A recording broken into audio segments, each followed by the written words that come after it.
இந்திக்கு தமிழ்நாட்டில் ஆதிக்கமாம் நீங்கள் எல்லோரும் வாருங்கள் நாட்டினரே. செந்தமிழுக்கு ஒரு கேடு வந்த பின்னும் இந்த தேகம் இருந்தொரு லாபம் உண்டோ என்று அத்தனை தமிழர்களும் தம்முயிரை தந்து தமிழுயிரை காத்தனர். கீழக்கழுவூர் சின்னசாமியின் இறுதி நாட்களை எடுத்துக் கொள்வோம். அன்றைய முதல்வரிடம் காலில் விழுந்து மன்றாடுகிறார், தமிழை காப்பாற்றுங்கள் என்று. அவர் கண்டுகொள்ளவில்லை. அந்த முதல்வர் பெயர் பக்தவச்சலம். அவர் கண்டுகொள்ளவில்லை. தமிழ் என்றால் அமிழ்து, அமிழ்து அமிழ்து அமிழ்து அமிழ்து என்று சொல்லிக்கொண்டே இருந்தால் தமிழ் வரும். தமிழ் தமிழ் தமிழ் தமிழ் என்று சொல்லிக்கொண்டே இருந்தால் அமிழ்து வரும். இது பாவேந்தர் நோக்கு, அழகியல் நோக்கு.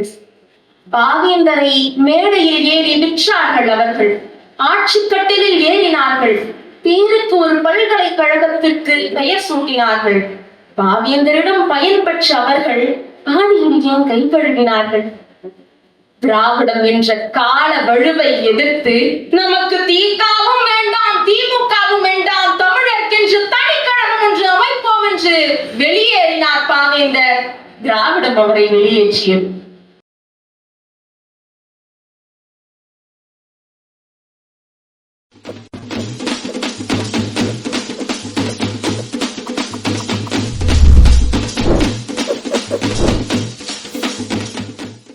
வெடியாதோ திடுதிடுவென ஒரு படையணி அடிமைகள் படுதுயர் துடையாதோ, மடமட என ஒரு நொடியினில் இடுகிற விலங்குகள் ஒடியாதோ, கொடியொடு முடியொடு படையொடு தமிழின விடுதலை கிடையாதோ என்ற உணர்ச்சி பாவலரின் வரிகளோடு எங்கள் தாத்தா பேமா ஐயாவுக்கு முதல் வணக்கம்.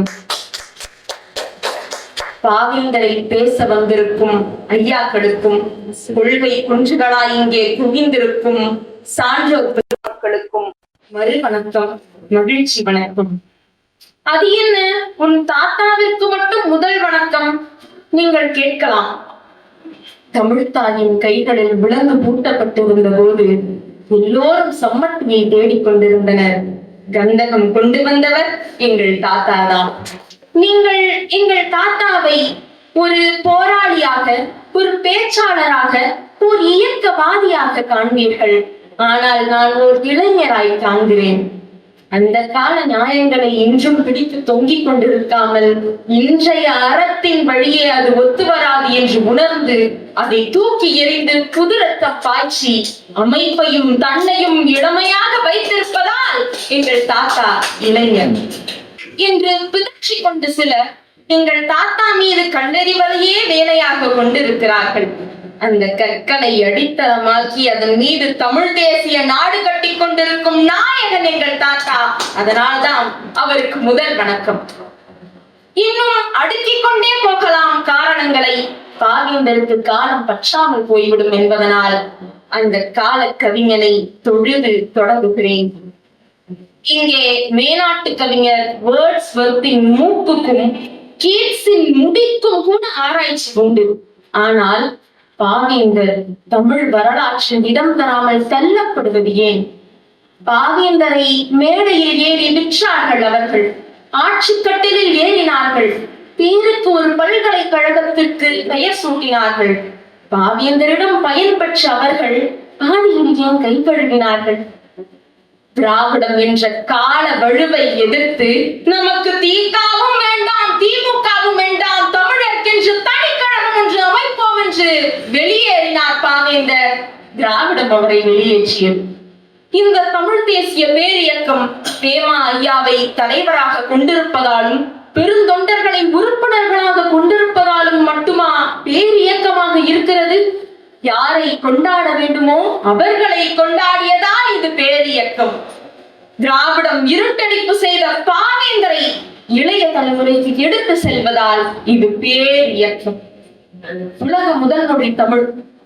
அது முதலில் தோன்றிய பொழுது அதற்கு மொழி என்றே பெயர். மாந்தன் ஒருவன் மற்றவனிடம் மொழிந்ததால் அது மொழி. பிற மொழிகள் தோன்றிய பின்பு அதற்கு தமிழ் என்று பெயர் வந்தது. இது பாவாணர் நோக்கு, அறிவியல் நோக்கு. தமிழ் என்றால் அமிழ்து, அமிழ்து அமிழ்து அமிழ்து அமிழ்து என்று சொல்லிக்கொண்டே இருந்தால் தமிழ் வரும். தமிழ் தமிழ் தமிழ் தமிழ் என்று சொல்லிக்கொண்டே இருந்தால் அமிழ்து வரும். இது பாவேந்தர் நோக்கு, அழகியல் நோக்கு. தமிழுக்கு உயிரெழுத்துகள் 12 இருக்கலாம், ஆனால் உயிர்கள் 10 கோடிக்கும் மேல்.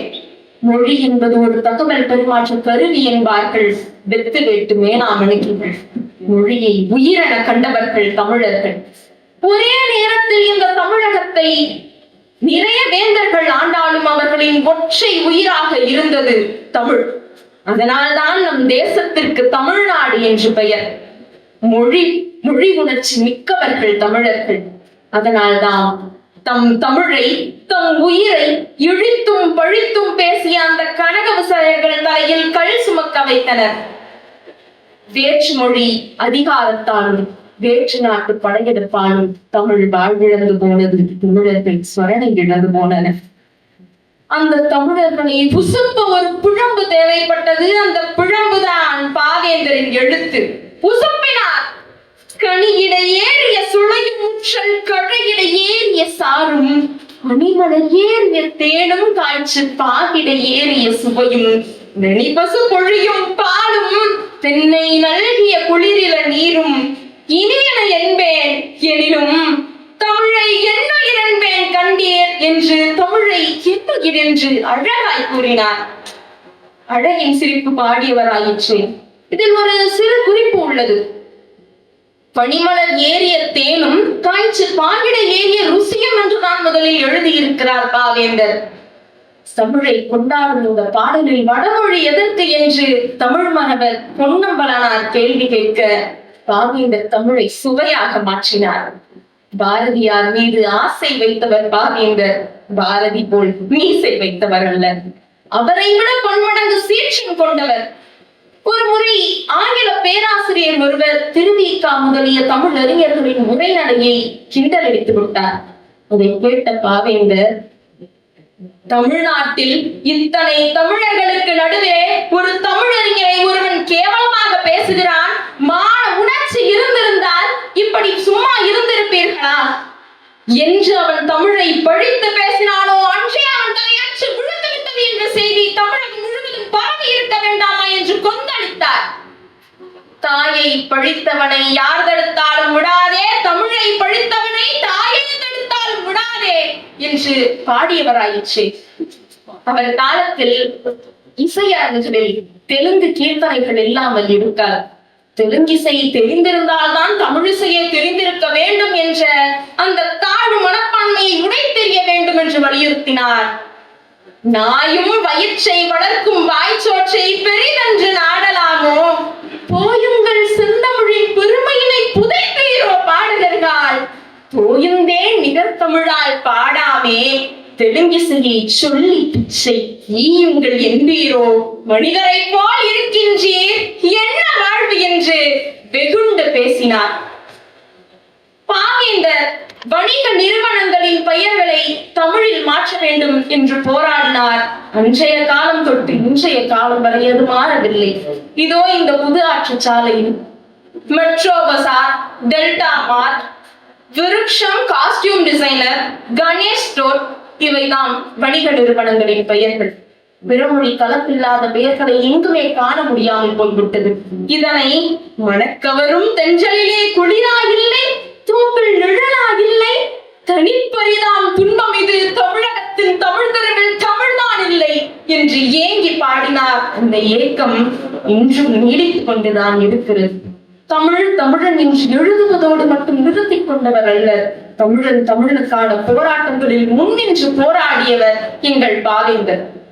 தேவிகுளம், வீர்மேடு பகுதிகளை தமிழகத்திலிருந்து பிரித்து விட்டனர். அதை எதிர்த்து போராட்டத்தில் முன்னின்றவர் பாவேந்தர்.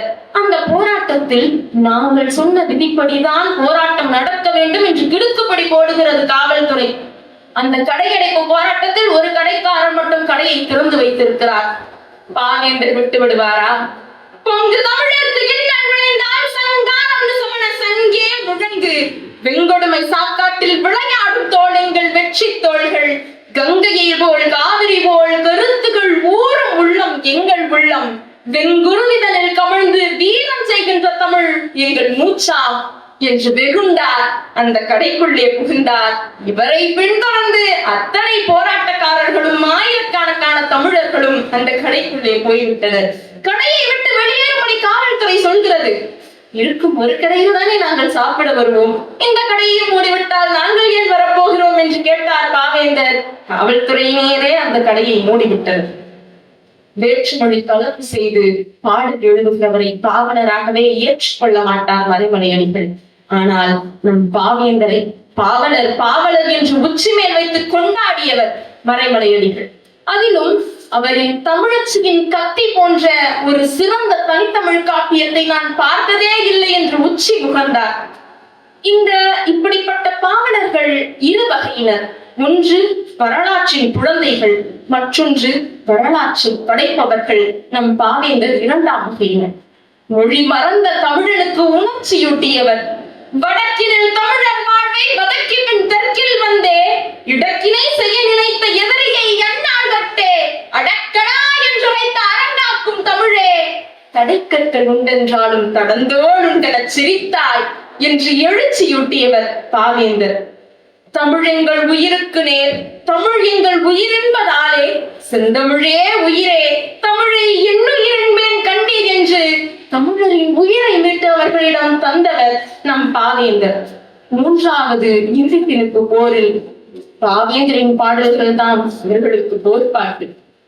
இந்திக்கு தமிழ்நாட்டில் ஆதிக்கமாம் நீங்கள் எல்லோரும் வாருங்கள் நாட்டினரே, செந்தமிழுக்கு ஒரு கேடு வந்த பின்னும் இந்த தேகம் இருந்தொரு லாபம் உண்டோ என்று அத்தனை தமிழர்களும் தமிழுயிரை தந்து தமிழுயிரை காத்தனர்.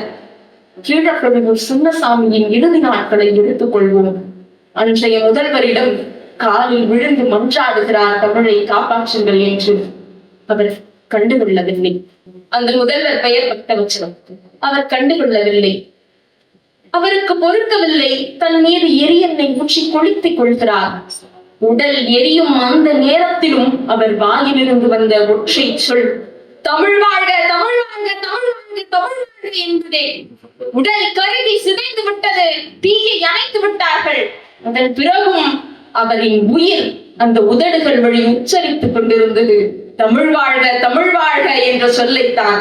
இன்றும் 10 கோடிக்கும் மேல் கீழப்பழுவூர் சின்னசாமிகள் இருக்கிறார்கள்.